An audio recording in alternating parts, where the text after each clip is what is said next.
बिस्मिल्लाहिर्रहमानिर्रहीम जी GMS टोपा खान कलां सरी दरवेशाबाद सॉरी का स्टाफ है जी। ये हम मोटरसाइकिल खड़े करते हैं जी रोड साइड पे यहाँ पे, क्योंकि नीचे ज़रा रोड ख़राब है तो सुबह तो गाड़ी मिलती नहीं है। लेकिन आज देखें हद हो गई है कि ये लाइटें, ये मोटरसाइकिल है, इसकी भी लाइटें, और ये तीसरा मोटरसाइकिल कारी साहब का, इसका भी ये हाल देखें कि ना तो ये किसी के घर के पास है, रोड पे है, रोड गवर्नमेंट का है। और सर हमारे साथ बहुत बड़ी ज़्यादती है कि नीचे तो रोड नहीं है।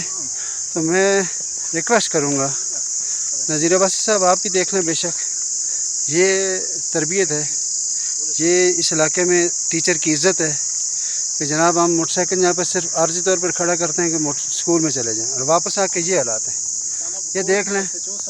और थाना बकोट के SHO साहब, आपसे भी मैं ये रिक्वेस्ट करूँगा कि ये ऐसा बंदा, ये पहले भी जब हम मोटरसाइकिल यहाँ पे खड़े करते हैं कोई हवा निकाल जाता था, कोई क्या कर जाता है, लेकिन आज तो हद हो गई। तो मैं ये रिक्वेस्ट करूँगा कि इन लोगों से पूछा जाए आके। एप्लीकेशन परसों मैं आपको फॉरवर्ड कर दूँगा SHO थाना बकोट को।